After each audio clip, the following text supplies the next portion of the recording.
Yo, Tom. I'm sitting broken down in the Wegmans parking lot. If I make it home, it is 8:21 now. By 9 o'clock, well, I'll be ready to podcast. Otherwise, if I'm not there at 9 on the button, you can ring me. It's going to be a while. If I don't make it, I guess we'll do it next week.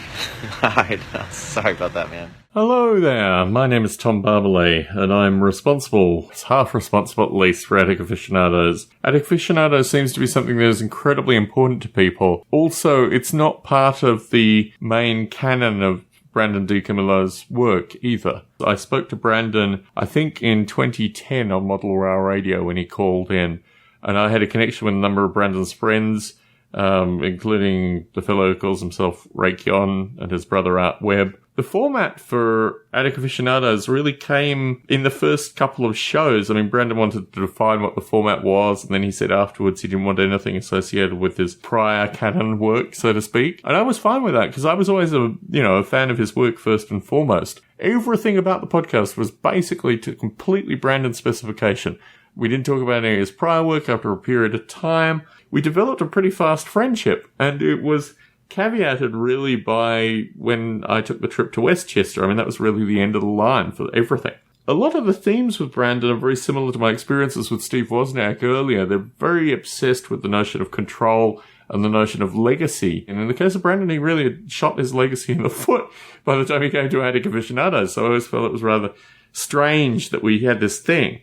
And I hoped really that Attic Aficionados would just be continuous and ongoing. I mean, I was really very upset when the podcast ended. The thing with Brandon was that he and I could jam together, and actually I had a lot of fun doing it. And it was really an interesting abstract version of friendship to have this relationship with this guy who you already had a notion of the body of his work, but his music and stuff like that I found really regressive, and a lot of the kind of curious racism and other things in his stuff just wasn't any part of me. And actually there's some curious racism in Attic Aficionados, which I don't feel particularly affiliated with anymore, but certain kind of gotcha listeners have come back to me after the fact. The things that I saw, some of them were very dark, and I think the whole thing with regards to the Jackass legacy, obviously with Ryan Dunn, but also through Bam Margera, I mean, the nature of, punching your parents in the genitals strikes me as being really a little dubious, and, certainly there's been a lot of documentation after that linking his relationship with his parents to his alcoholism and all other stuff. Moving aside, I'm not really interested in talking about that aspect of Brandon's former life.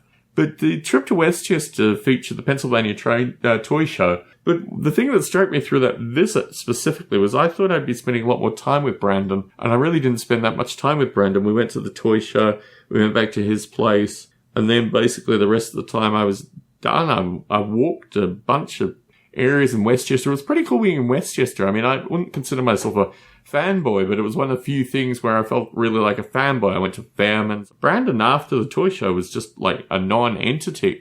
We were supposed to go out, me and his wife and my wife, and have a meal. That never happened. I mean, a whole bunch of stuff just basically indicated that he was ghosting me through the time after I'd traveled across the US to go and meet him, which is very curious. But anyway, I had a pretty good evening with Brandon after the toy show, and then it just ended like that. But it was all very curious because I could tell, things weren't working out. Now, when I was at Brandon's, I took a photograph of his toy collection. I took a photograph in his house.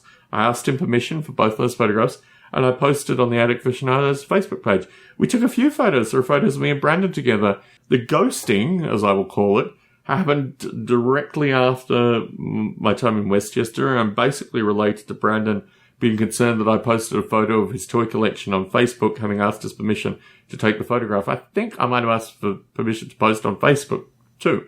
But obviously he had worked out that this was too much exposure and whatever. And I really dearly would like to have a conversation with Brandon sometime in the future. A lot of fans have come back in contact with me, particularly recently when I've restarted. And it's like, you've got to get back in contact with Brandon. Well, I tried, folks. I tried really hard. Dude ghosted me. Simple as that. Simple as that. That's just it. I mean, basically exactly what happened with his prior canon, let's say, happened with me. But the irony is that all the people who are so gung-ho about the prior canon and all that kind of malarkey basically ghost me as well. So, hey, Attic Aficionados stands here as something that people who have a particular interest in Brandon DiCamillo's work, and a minority of people who have a particular interest in my work come back and listen to it. Quite frankly, it stuns me that Tom Barbalet here in Las Vegas, Nevada, spent some period of time recording from one of the guys on Jackass, and actually it was great fun at the time, which, if anything, is what pisses me off most about this whole thing, is that this thing is an example of, I don't know what it was, but what I will say is that when we met up, it was clear very quickly that obviously I didn't pass the sniff test with him, and the whole thing was really bizarre with regards to me meeting him. And I would have liked the podcast to continue. I would have liked to have decompressed that in some form. But yeah, Brandon's never been back in contact with me. So that's just the nature of this thing, right? I'm going to go out and Let her say rip, it. A guy reached out who I haven't seen in 20 years, thinking about getting back into the spotlight in some fashion. And his name is Brandon DiCamillo. Oh, shit. And I spoke to him on the phone. I mean, dude, we had a great talk, and it's just been like... How long do you guys talk for? I told him by text, I said, dude, you're the closest thing to an actual unicorn that I've ever heard of. Yeah. And he was like, it's funny. Maybe I am kind of a unicorn. And, he Does he talk to anybody? I'm not even sure, man. We just talked about like what it might look like for him to get back into show business. Yeah. Now, what does he want to do? Like, what kind of... I told him that I thought that he, like, out of anybody, would be the best suited for performing live comedy. Mm-hmm. I think that he could just absolutely kill it for sure in comedy clubs. Like, just if you imagine just like a chunk of his set being freestyling, mm-hmm. Just ranting, I mean, that's what, like, I really consider that out of anybody who was ever involved with Jackass, he stands alone as the most talented one of all of us. You could take a bunch of us and put us together, and he's more talented than that. Like, just spontaneity, or and I told him this on the phone, that his ability to do nothing remarkable, nothing physical, nothing like dangerous or shocking or scandalous or anything, but to just do very little and make it ultra compelling, totally hilarious, and just like spin gold out of nothing. Like, yeah. He hasn't been active on social media at all, right? No, but I understand that he has like filmed like sketches and stuff that he just never showed anybody. Whoa. Just for his own satisfaction. That's sick. I think I want to say that he confirmed that. But, I mean, I don't know. Like, I told him, like, I think he could kill it in live comedy. And if he ever wants to come with me on tour, like, we could spend time together. We might be doing an East Coast tour September. Yeah, Maybe he wants to show up to Boston. Maybe I think we are. Comment in the comment section if you want to see Brandon in Boston. I think that's a great idea. and like, he's... I just told him, like, the YouTube and creating content. I think he'd just really be well-suited to be a content creator. And he said, like, he wants to wait. I even told him, I think it'd be better to wait until, like, you've got sort of, a good amount of stuff to put out. And then we'll get, we can get you on the podcast and promote it. Yeah. I mean, he'd be a great podcast guest. Dude. I mean, we've talked about him. It's like, because we were like, man, like trying to find these unicorns, because like we love when it's somebody that like... It's always Brandon Dico that comes up. Yeah, Dico is the top of that list, always. For sure. Yeah, he'll crush. Hey, welcome to Martino Signs. I'm Brandon DiCamillo, and let us brand your business. You got a building? Let us brand it. We're a sign company. Let us brand your people. We're going to brand your products. We're going to brand your events you do. You got signs? Let us brand it. Let people know who you are and what you're about. Martino Signs. Hey, I'm Brandon DiCamillo, and you know where we're at? We're at Martino Signs. This is the greatest sign company, not just Delaware County, but on the whole East Coast. It really represented a friendship, a very strong friendship that I thought was there with me and Brandon, and clearly mistaken. I mean, I think, my view is that he had a family, he had a life, he had a experience in Westchester, and I traveled across the US and saw some of that, and then the podcast ended. I mean, it's all very curious in that light. there's a lot of deeper stuff, which I'd love to put in writing. I mean, I'd love to, write more about this in later life.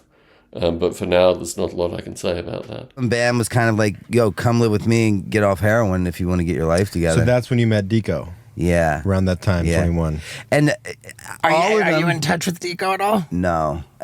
Even then, like all of those guys, I got along great with all of them.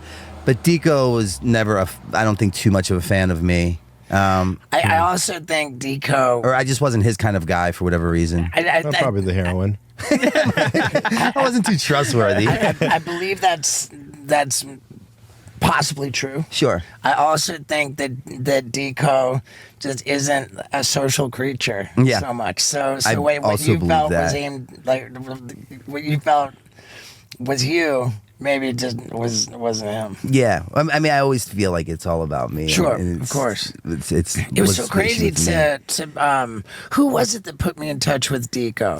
His buddy emailed me, and then I forwarded it over to you. And dude, like I got on the phone with him. I talked to him. Like really? Yeah, and we were talking about like linking up, like him doing like new stuff, and I was like, man, like it's dude, whatever happened to that? The internet would so go crazy. Absolutely. For new Dico stuff. People don't stop talking about him. Dude, if we're honest, Dico alone was more talented than the entire cast of Jackass put together. I really believe that, just the way that he made magic out of nothing, with... Did you ever party with them? Or was when you guys were done filming, CKY went one way, Jackass guys went the other way? The way that I would have described Dico, I used to. The movie Road Trip?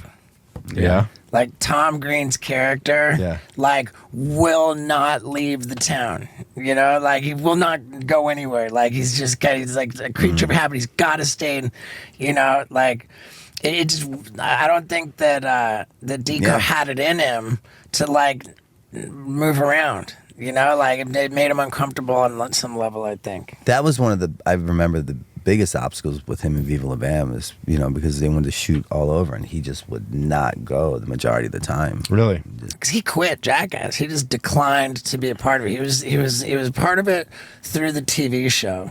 Which was easy because they filmed all this stuff in Pennsylvania. But then when it came time to actually do the movie, he just straight declined to be in the movie. He said, I don't want to be in the movie. But would he have gotten the same offer as Bam would have gotten, or different pay scale? I don't know about Bam. I think Bam had a very elevated situation, like producer credits. I think because Bam was... But would he have been on a higher pay scale, or just like everybody else would? He would have been a principal cast member, for sure. He would have been the same as Don. He would have been the same as me. But I think, at least I believe, with Viva La Bam and some other just business entities, one of the things he had an issue with that I recall was not wanting to give 10 or 15% to a manager. I was like, you know what? I'm going to make these corporate people as rich as I possibly can, and in the process, become a monster. Yeah. And then leave the break out of the lab. Yeah. It's like a process of paying your dues. No doubt. I really believe that that's what Jackass was.